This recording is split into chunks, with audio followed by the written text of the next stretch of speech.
Bonjour et bienvenue sur la mécanique universelle, le site qui s'intéresse à l'évolution de l'humanité et qui même essaye de démontrer que l'humanité est destinée à atteindre sa perfection, son ultime perfection, la paix universelle, la fraternité, la fin de la propriété. Voilà, exactement. Et l'extase, en fait, tout ça pour vivre l'extase, pour vivre la contemplation, pour vivre le bonheur absolu, pour vivre cette sensation de plénitude que l'extase, c'est-à-dire l'état de conscience, un état de conscience absolument différent de l'état de conscience ordinaire, procure. Voilà. Alors, voilà cette émission que je vous conseille, mais vivement, avec philosophie, de Géraldine Mühlmann. C'est le matin sur France Culture à 10 h, je pense. Hein, voilà, il me semble. Et là, on va réfléchir à partir de ce... Non, pas ça. De la propriété. Voilà, Proudhon, c'est ça. Proudhon-Marx, la grande dispute. Et on va partir de cet audio pour analyser, pour préciser en somme, pour préciser la théorie que je développe.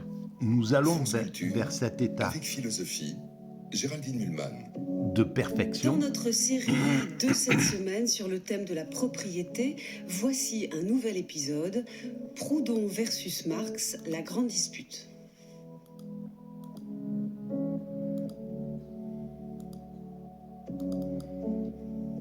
Pour en parler, j'ai le plaisir d'accueillir l'historienne Anne-Sophie Chambost, professeure des universités en poste à Sciences Po Lyon. Bonjour. Bonjour. Vous avez publié plusieurs travaux sur Pierre-Joseph Proudhon.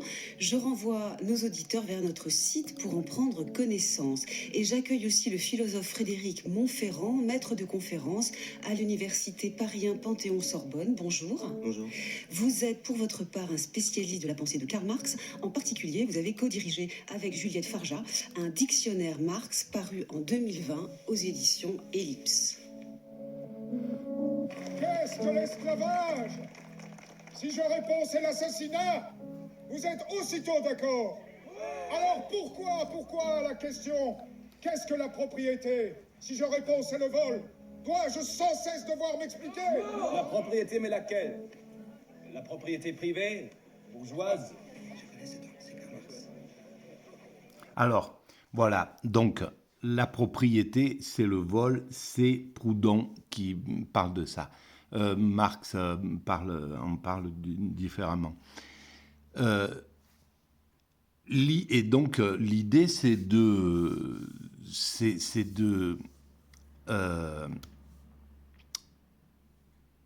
mettre en commun les biens.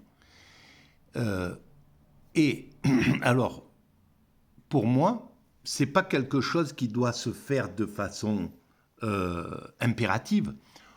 On va vers cette idée-là. On va à la finalité. La finalité de l'humanité, c'est que la propriété n'existe plus. Elle n'existera plus. Dans 2, 3, 4, 5 siècles peut-être, il faudra encore un bon moment d'évolution. On voit bien que l'évolution de l'humanité prend du temps. Mais bon, on voit les progrès qu'il y a eu sociaux, les progrès vers l'égalité entre le 15e siècle ou le 16e siècle et aujourd'hui. C'est en 5 siècles ou en 4 siècles, on voit la progression inouïe qui s'est réalisée. Donc, on va vers cela, mais de façon volontaire. Ça ne sera pas par expropriation, ça ne sera pas en décrétant, de façon brutale, peut-être un peu comme le pensait Marx, de façon révolutionnaire. C'est l'humanité tout ensemble, puisque nous évoluons tous ensemble vers cette finalité, même avec toutes nos différences, mais ces différences tendent progressivement à se résorber. Je vous renvoie à l'écoute des vidéos précédentes pour bien vous familiariser avec la théorie que je défends. Et donc, ce n'est pas quelque chose qui se fait brutalement et contre les hommes, c'est avec les hommes. Ce sont les hommes qui, à un certain moment, lorsque tout sera fini de construire, lorsque l'humanité sera réalisée techniquement parlant, il n'y aura plus rien à construire. Et donc, le fait de posséder plus qu'autrui, parce qu'en fait, c'est ça, le problème de la possession, c'est que ça stimule tous les bas instincts, la jalousie, etc. Tout ce qui fait que l'homme peut être un loup pour l'homme. Et la finalité de l'humanité, c'est d'en finir avec ce principe de l'homme loup pour l'homme, mais de façon naturelle. C'est pas quelque chose qui va se faire brutalement. Les révolutions, elles ont servi, bien entendu. Elles ont du sens, les révolutions. Mais on voit bien l'échec que c'est au final. Une révolution, elle fait évoluer les mœurs brutalement, mais il y a un retour à l'ordre qui revient derrière, ou une dictature qui s'impose, ou bon, voilà. Donc, le principe de l'évolution, maintenant, à mon sens, les révolutions se feront par la conscience, plus que par la force. Voilà. Il est possible que l'épreuve de force s'établisse. De toute manière, c'est malheureusement, face à la surdité des systèmes dominants, il y a des épreuves de force qui se réalisent. Mais on voit qu'on est de plus en plus apte à trouver des épreuves de force qui sont non violentes et qui peuvent, une grève générale bloquerait immédiatement un système libéral qui est basé sur l'avoir. Voilà, donc je continue. Je parle de la propriété en général qu'on donne comme un droit naturel tel que la liberté, l'égalité, la sécurité.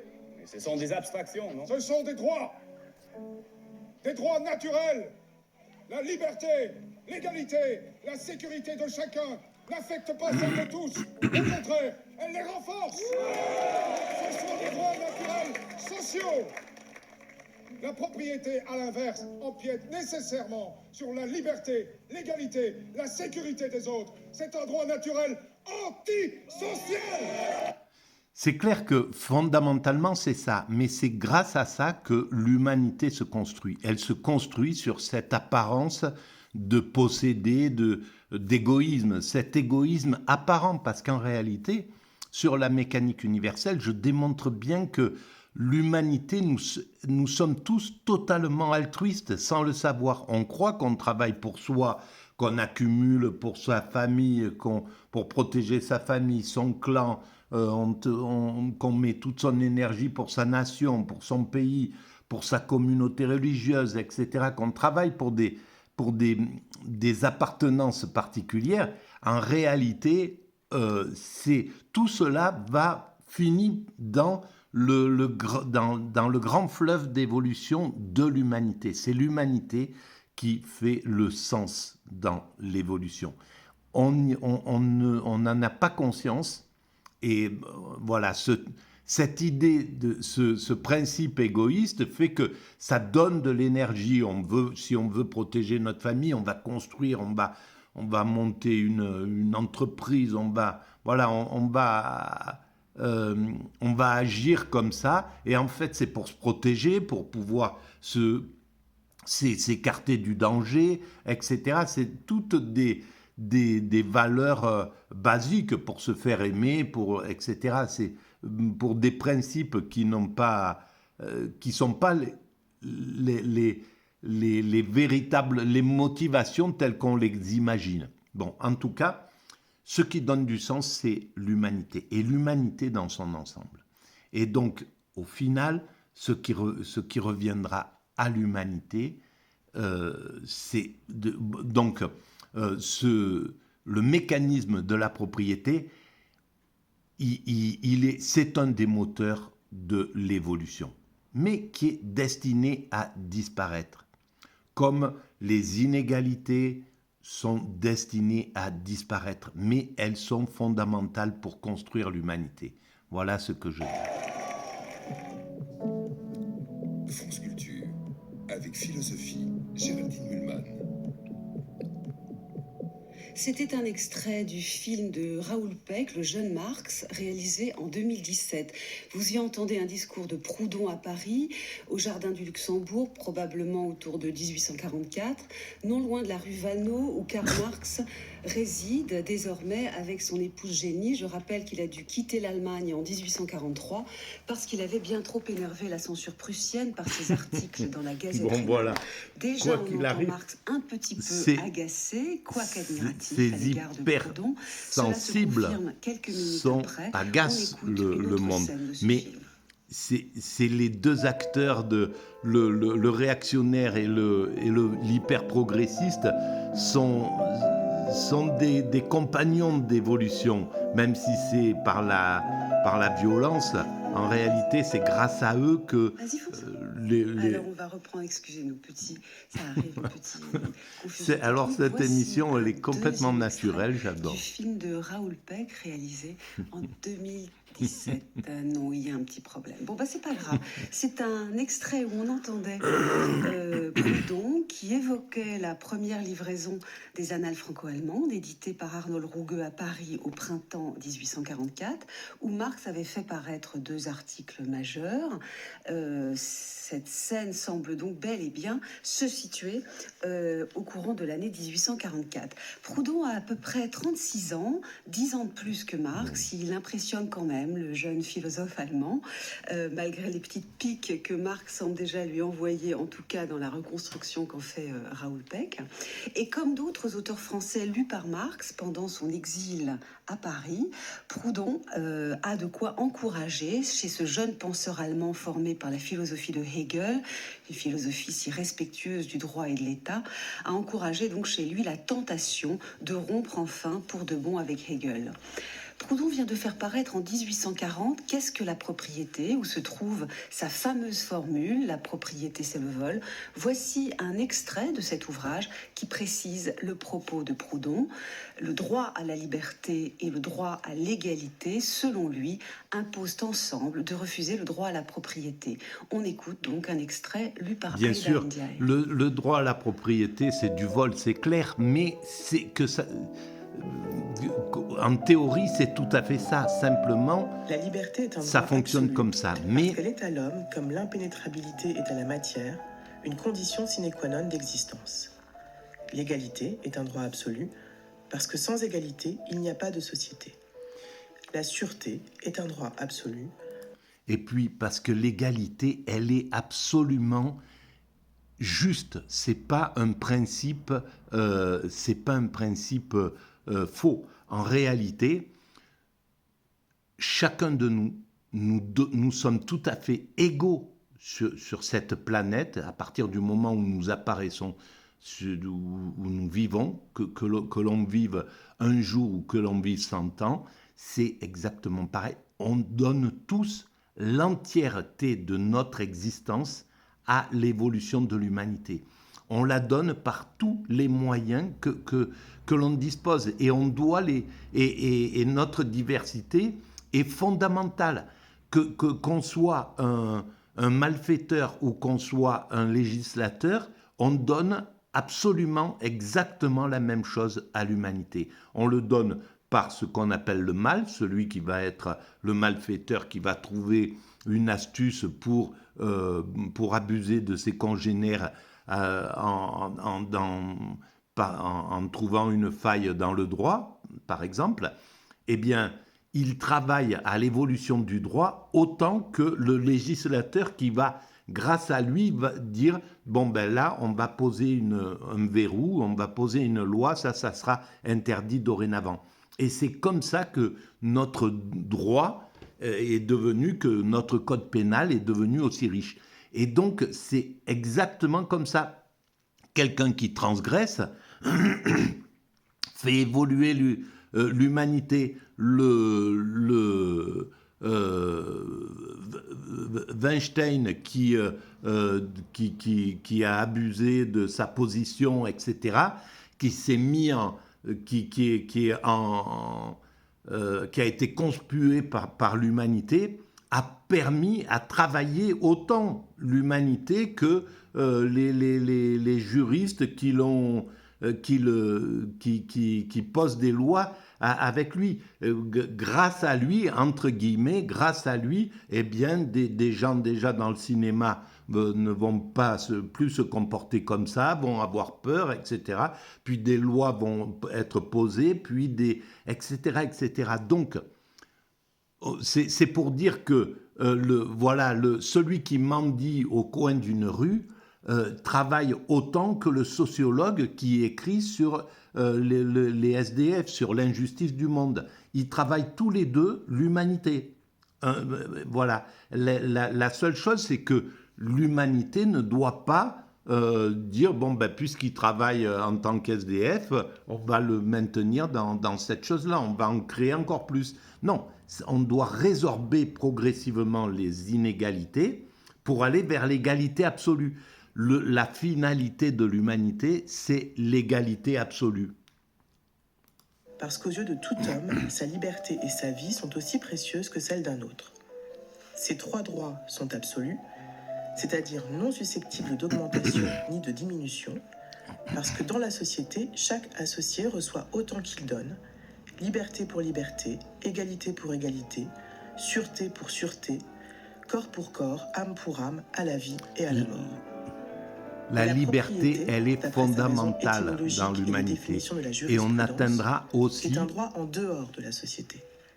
Car il est évident que si les biens de chacun étaient biens sociaux, les conditions seraient égales pour tous, et il impliquerait contradiction de dire la propriété, le droit qu'a tout homme de disposer de la manière la plus absolue d'une propriété sociale. Voilà, c'est clair que si nous sommes on va vers ça, mais pas sûreté, brutalement. Nous ne le sommes pas pour la propriété. Donc si la propriété est un droit naturel, ce droit naturel n'est point social, mais antisocial. Propriété et société sont choses qui... Il n'est pas naturel en réalité. La propriété n'est pas un droit naturel parce que nous étions des nomades. Nous avions... voilà, si c'était naturel, ça existerait à l'origine de l'humanité. C'est-à-dire à partir du moment où nous nous sommes détachés des autres primates et nous nous sommes répandus sur cette planète, on serait parti avec des droits de propriété, etc. Non, c'est quelque chose qui a été absolument construit par les hommes. Donc, ça a eu cours à un certain moment, ça a cours maintenant, ça n'avait pas cours à un certain moment, ça a cours maintenant, et ça n'aura plus cours à la finalité de l'humanité. Quand l'humanité aura été finie de construire, on n'aura plus besoin de ça. Nous serons des nomades, nous redeviendrons des nomades, simplement, nous n'aurons plus l'agressivité des nomades quand nous étions, la peur de l'autre, le danger que nous représentions pour l'autre ou l'autre pour nous, tout ça sera aboli. Donc ça sera un nomadisme d'amour, d'absolu amour. Voilà, les êtres humains pourront circuler sur cette planète totalement ouverte et avec... tout sera à disposition, on sera organisé comme ça, et l'esprit humain se sera acclimaté à ce genre de façon de vivre. Aujourd'hui, on ne pourrait pas supporter une vie comme ça, on trouve ça morbide, on trouve ça gnangnan, on trouve ça bisounours, etc. On peut pas, on aime se coltiner à la vie, on aime, etc. On aime toute cette forme d'existence. Mais les êtres humains du futur auront... L'humanité progressivement va décompresser cette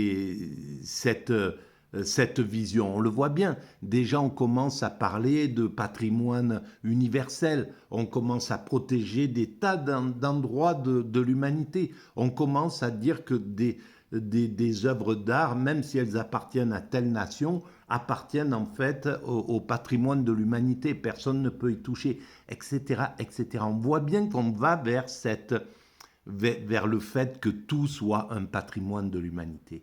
Et la liberté de l'être humain, la liberté, la liberté absolue, elle n'existe qu'à travers l'extase.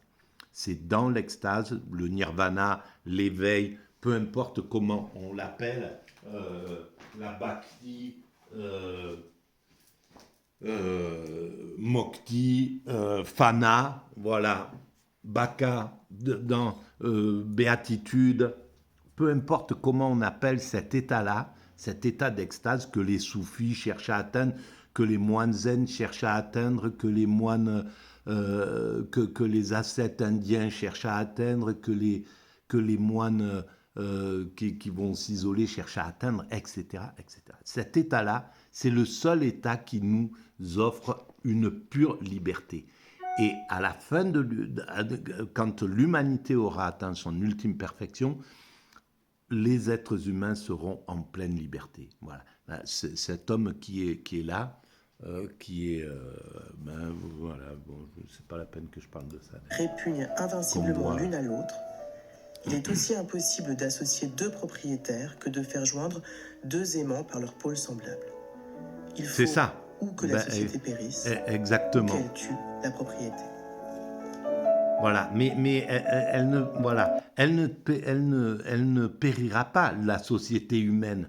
La société humaine, l'humanité, va vers ça. C'est un grand fleuve, personne ne peut arrêter ce fleuve et nous allons vers cet état-là. C'était donc un extrait de Qu'est-ce que la propriété de Proudhon. Nous sommes en train de parler de la grande dispute entre Proudhon et Marx dans le cadre de notre série d'émissions sur la notion de propriété. Anne-Sophie Chambost, vous êtes spécialiste de Proudhon. Que veut dire exactement dans ce livre de 1840 de Proudhon la phrase qui dit ceci, la propriété n'est pas un droit social mais antisocial? Alors, Proudhon, dans ce texte-là, traite de la propriété sous différents aspects, dont un aspect juridique. Alors, on a pu contester l'intérêt de la façon dont Proudhon aborde cette question en droit. Pour autant, dans le texte que vous avez lu, il y a un certain nombre d'évocations de la Déclaration des droits de l'homme et du citoyen. Et du coup, une approche individualiste, en fait, de la propriété. Et ce qui heurte Proudhon, à ce stade-là, en tout cas, de son appréhension de la propriété, c'est son caractère ultra-individualiste. C'est clair que la Révolution française a été une base, une assise pour l'humanité fondamentale, ça c'est clair. Par contre, voilà, des tas de lois, des tas de principes, une évolution fulgurante, conceptuelle, c'est fondé à partir d'elle. Bien sûr, on peut mettre toutes les critiques sur la violence qu'elle a induite, sur le despotisme, etc., etc. Mais ça a été le point d'appui, les Marx, Proudhon, etc., sont les enfants de cette révolution. L'idéal, ça n'est pas la révolution, c'est la révolution sanglante.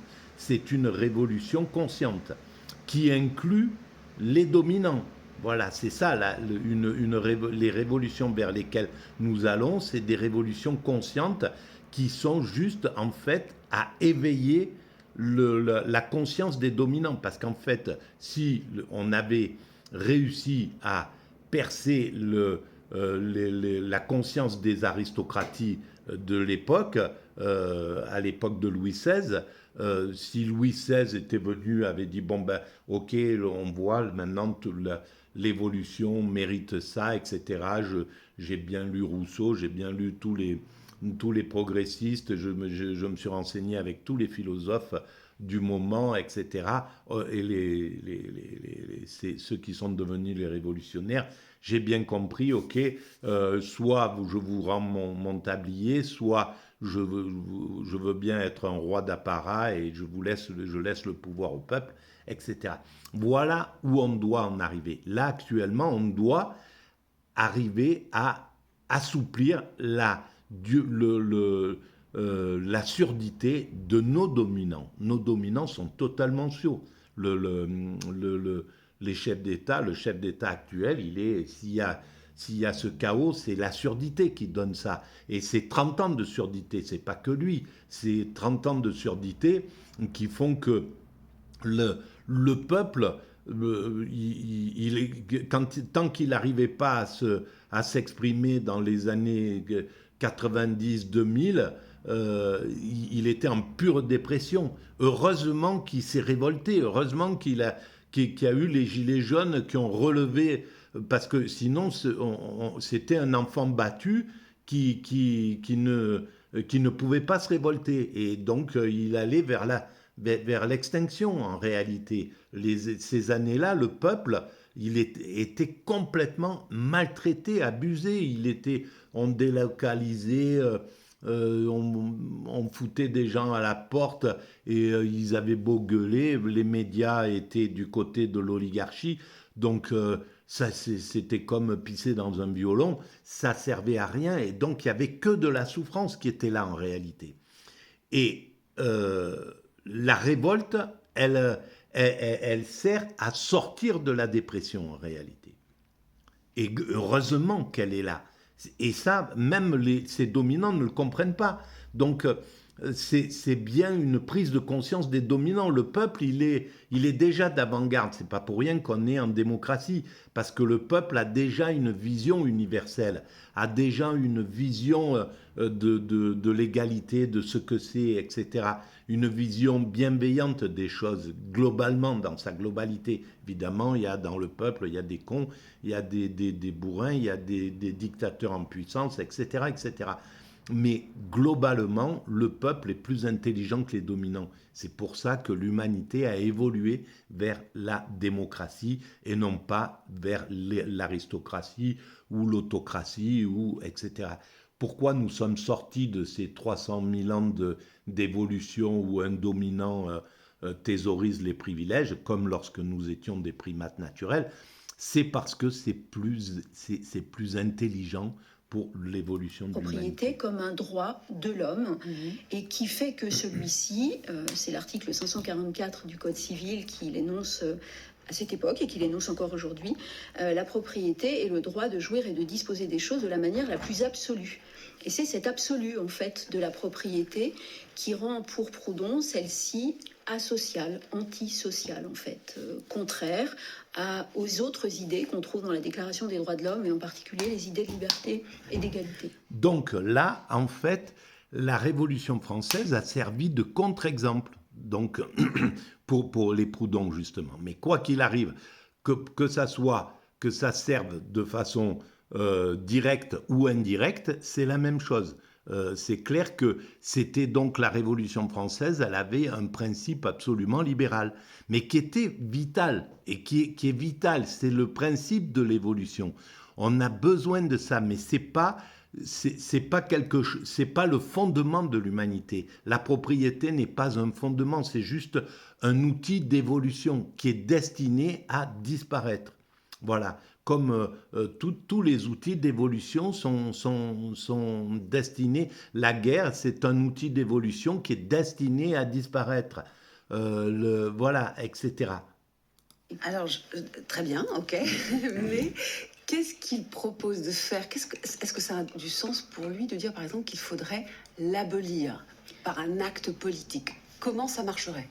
Alors, à cette époque-là, en effet, quand il dit que la propriété, c'est le vol, il pointe en effet son incongruité, disons, par rapport à la société, et il suggère en effet qu'on peut faire sans propriété. Et faire sans propriété, en fait, c'est... Il a raison, Proudhon, qu'on peut faire sans propriété, seulement c'est à la finalité, à un certain moment de l'évolution de l'humanité.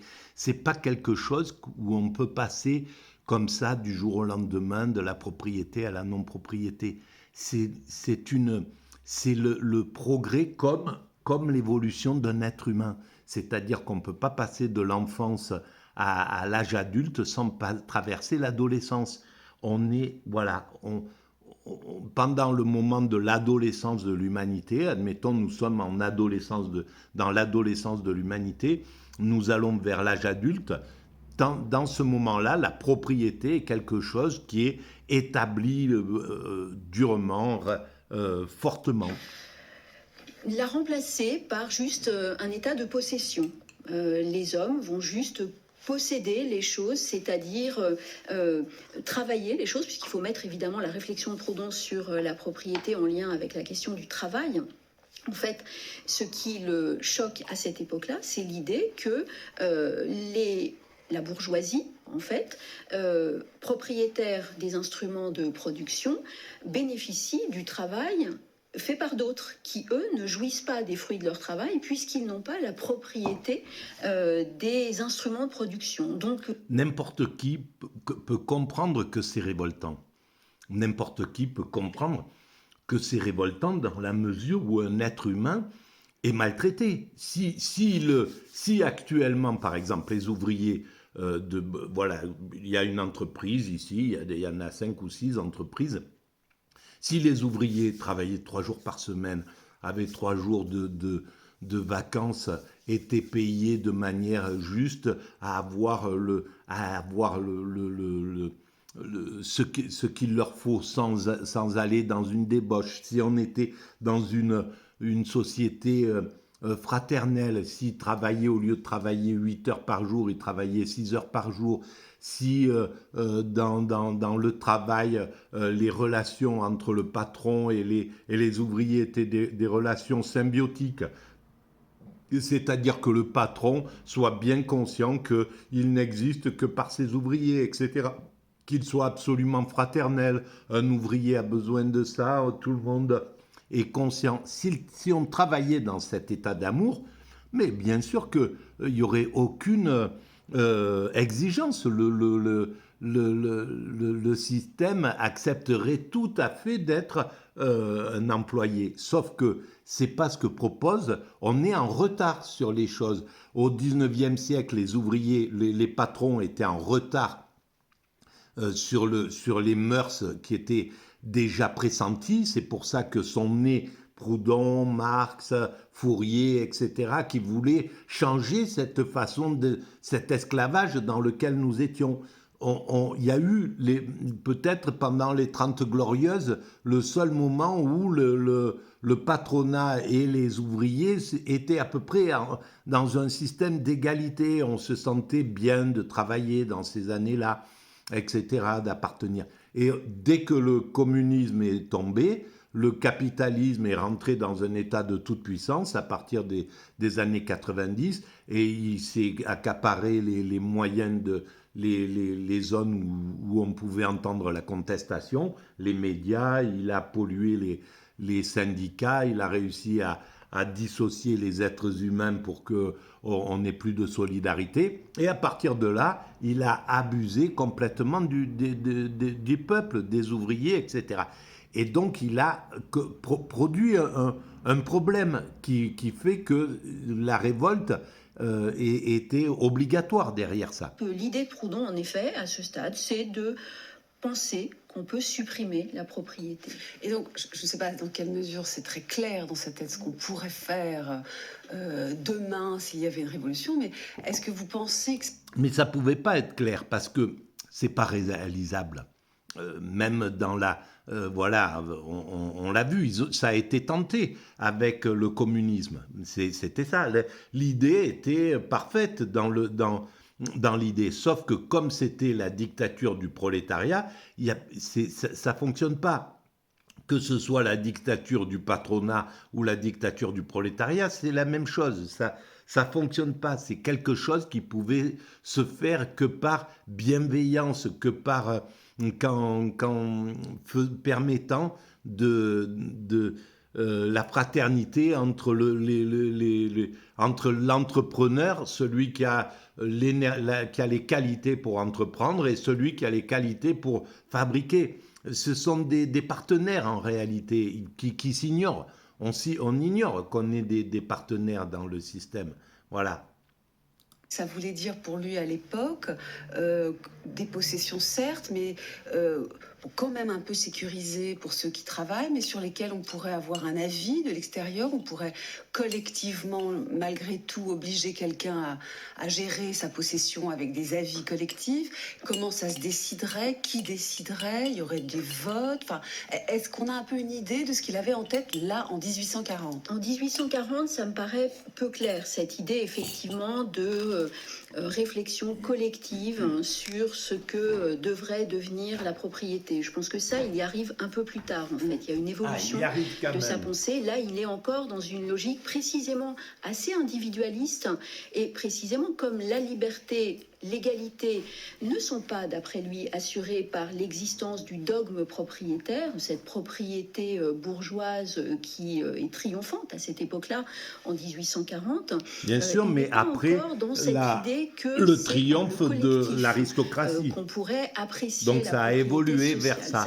Et maintenant, ça va évoluer vers le triomphe de l'humanité. Un bouillonnement en train de forger sa manière de voir l'histoire. Il est en train de penser qu'il y a toujours une domination de classe, d'une classe sur les autres classes dans l'histoire. Mais c'est clair que c'est pas progressivement une classe dominée. Pas une idée. Devient après une révolution, la nouvelle classe dominante. Il essaye d'imaginer que ce processus est une fin et qu'on atteigne une dernière classe qui abolirait le système même de la domination de classe. Bien sûr, mais c'est la finalité de l'humanité. On peut dire là qu'il y a un point commun, Frédéric Montferrand, il pense l'appropriation, je cite même le manifeste qui sera publié en 1847 avec Engels, une appropriation de la société entière par une classe toujours à chaque époque. C'est ça qu'il pense.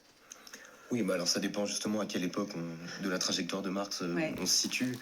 Le jeune Marx, celui qu'on entend dans l'extrait du film, qui est à Paris en 1844, n'a pas vraiment encore cette vision de l'histoire en termes de classe et de lutte de classe. Bon, elle commence à se mettre en place, et effectivement, notamment à travers le dialogue avec le Proudhon. Donc vous aviez raison, on peut penser que Proudhon est un des acteurs qui lui permet d'élaborer quelque chose comme une philosophie ou une théorie sociale propre, un peu plus en distance avec l'hégélianisme et le jeune hégélianisme, dont il reste par ailleurs à Paris un représentant, hein, les annales franco-allemandes dont vous parlez et la revue des jeunes hégéliens à Paris. Mais déjà à cette époque, il y a aussi un moment de critique à l'égard de Proudhon, et je le dis puisque quand Madame Chambaud vous disiez justement que Proudhon pense quelque chose comme une alternative entre la propriété et la possession, ou la possession égale. Bon, et dans La Sainte Famille, qui est un texte de 1844 écrit avec Engels, Marx explique déjà qu'en fait une société humaine digne de ce nom, une vie humaine digne d'être vécue, serait pas définie en termes de propriété ni même de possession, pas en termes d'avoir, mais plutôt en termes d'être ou de faire, c'est-à-dire de ce que les individus seraient capables de mettre en œuvre comme capacité. Et c'est véritablement disons, cet horizon là de ce qu'il appellera jusqu'à la fin de sa vie le plein développement de l'individualité, qui pour lui est empêché par la propriété, notamment par la propriété privée des moyens de production. Alors, et il a raison. La notion d'appropriation, elle apparaît dans le manifeste en 1847, manifeste communiste, mais en 1844, il y a donc ces deux articles très importants à propos de la question juive, où il discute avec un autre jeune hégélien, Bruno Bauer, et puis critique la philosophie du droit de Hegel. J'ai pas lu tout ça, là, évidemment. Il commence, Marx, à penser des classes qui se succèdent, mesquinement, dit-il. Les classes dominées, hélas, quand elles prennent le pouvoir, finissent par dominer à leur tour, mesquinerie de classe, dit-il. Mais alors voilà, c'est malheureusement c'est ça qui est vu comme ça, vu de l'extérieur, parce que la rage, elle est là, c'est légitime, on voit l'injustice, alors on va mettre un mot mesquinerie, etc. C'est pas pertinent, c'est évidemment que c'est pas de la mesquinerie. C'est des états d'esprit, ils ont le sentiment d'être, de mériter ce qu'ils ont. Même la bourgeoisie qui abuse à ce moment-là clairement de ses ouvriers, pour certains. Mais c'est pas de la mesquinerie, c'est un état d'esprit narcissique qui fait que on pense qu'on est supérieur et c'est tout. C'est juste ces mécanismes-là. Mais c'est en même temps, c'est le moteur de l'évolution de l'humanité. Mais la lutte fait partie de ce moteur de l'évolution de l'humanité. Voilà, donc tout est cohérent là-dedans. Voilà, malheureusement, c'est comme ça. Il y a, face à la surdité, plus la surdité se durcit, plus les mots et plus l'injustice de la critique deviennent féroces. C'est-à-dire que, ben voilà, on va pointer du doigt des gens comme s'ils étaient vraiment responsables de l'oppression qu'ils envoient, alors que c'est beaucoup plus complexe que ça. Un patron, il ne peut pas échapper à l'oppression qu'il met parce qu'il est en compétition avec d'autres patrons, etc. C'est plus un système, le système libéral tel qu'il s'est imposé avec la mondialisation à la sortie de quand le libéralisme a vaincu le communisme en 1990, il s'impose quelque chose qui est favorable à se lier aux ultralibéraux, c'est-à-dire l'ultra-compétition, un système qui réduit le social pour faire passer la liberté d'entreprendre, etc. Alors, ça a été au détriment des ouvriers, au moins en Occident.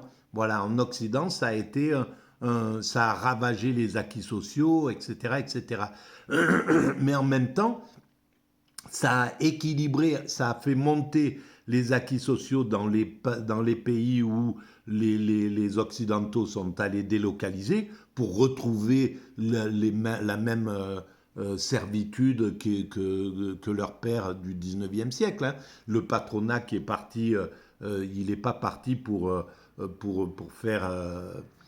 aider les sociétés qui étaient les sociétés opprimées au Bangladesh ou ailleurs à faire monter les droits sociaux. Ils y sont allés pour profiter d'une main-d'œuvre corvéable, sauf qu'ils étaient obligés d'avoir un peu d'éthique et donc de pas... parce que sinon, les médias les auraient vraiment conspués. Donc, on voit que c'est complexe, mais... on peut dire que quand même, son idée qu'il y a une histoire dialectique de domination, d'émancipation, nouvelle domination, etc., commence à se mettre en place. Oui, si vous voulez. Après, il y a des débats infinis pour savoir à quel moment Marx devient Marx, etc. Mais oui, je vous accorderai volontiers que déjà dans les textes des annales franco-allemandes, mais notamment dans l'introduction à la contribution à la critique de la philosophie du droit de Hegel, il y a déjà l'idée, en tout cas, qu'il y a un acteur social déterminé qui est en quelque sorte destiné à s'émanciper lui-même et ce faisant à s'émanciper toute l'humanité. Et cet acteur social, pour Marx, c'est le prolétariat. En revanche... Voilà, c'est clair que l'émancipation, elle viendra du prolétariat, elle viendra du peuple, hein, des peuples, globalement, mais avec l'aide ça va se faire dans un travail commun, élite-peuple. Et de toute manière, c'est comme ça. Les plus grands défenseurs du peuple sortent bien souvent de l'élite. Les Jean-Paul Sartre, voilà, ils viennent des milieux. Ceux qui s'émancipent de la bourgeoisie, par exemple, Marx, c'est ça, sans doute, hein, et peut-être bien d'autres... et par exemple, de nombreux aristocrates ont participé à la Révolution et à l'évolution des mœurs de cette époque. Et aujourd'hui, voilà, l'aristocratie, elle est, pour une grande part, elle travaille pour l'évolution de l'humanité. C'est clair.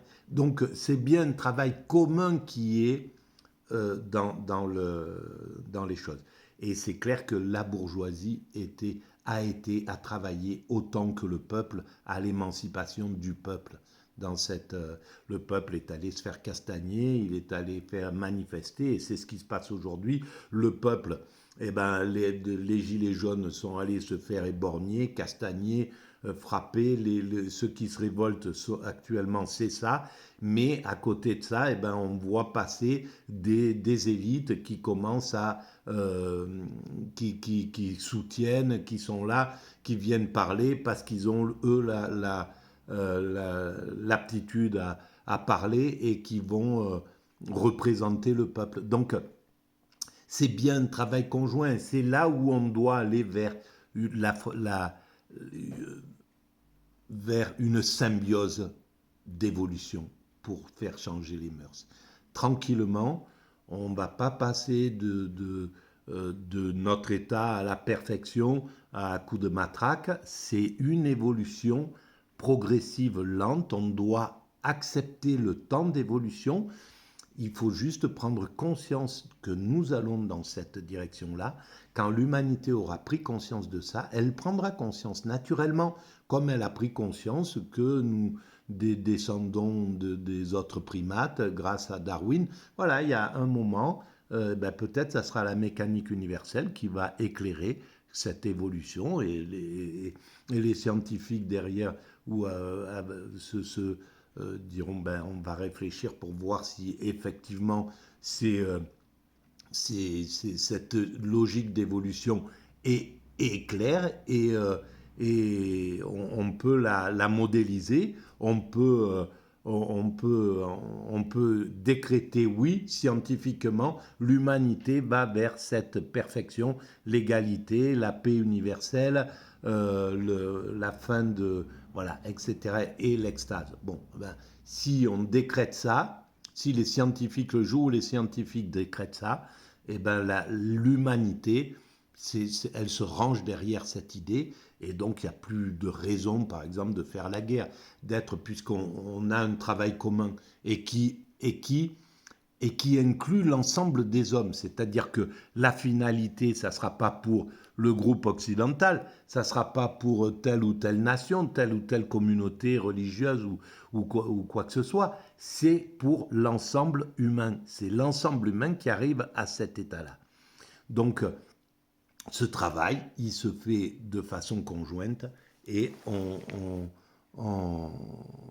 avec prise de conscience. Et quand on doit aller là, c'est fini de la guerre parce qu'on comprend bien qu'on perd du temps à aller casser.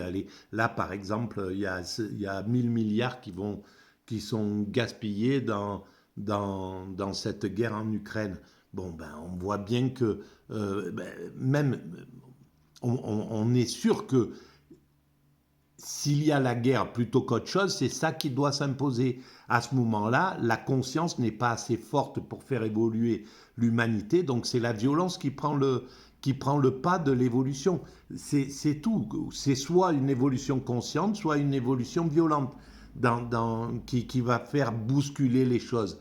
Comme voilà pour la Révolution française, ça aurait pu être une révolution consciente, ça a été une révolution violente face à l'absurdité. Face à l'absurdité de l'Occident et de la Russie devant une évolution, et je pense plutôt de l'Occident, face à l'absurdité de l'Occident qui n'a pas compris que maintenant on doit passer sur un partage du leadership, que ça ne peut plus fonctionner avec un gendarme planétaire, le gendarme du monde, les États-Unis, parce qu'il est injuste, parce qu'il est égoïste, parce qu'il s'occupe de lui, parce qu'il est clanique, il fonctionne en gang avec lui et ses petits copains autour, et puis c'est au détriment des autres. Donc il ne peut pas être le traceur de la route. C'est fini.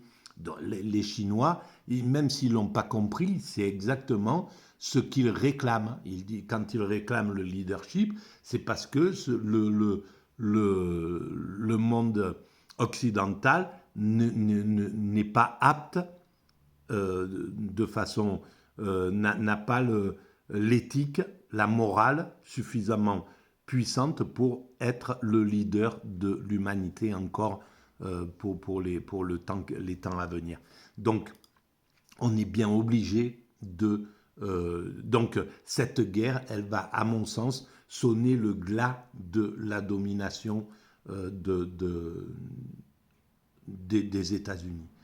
tout simplement parce que même s'ils gagnent cette guerre, c'est probable qu'ils gagnent la guerre et qu'ils arrivent à oppresser, admettons, les Russes et à oppresser les Chinois, à les maintenir comme ça dans la peur et dans la crainte, etc. Mais l'ensemble du monde ne peut plus supporter ça.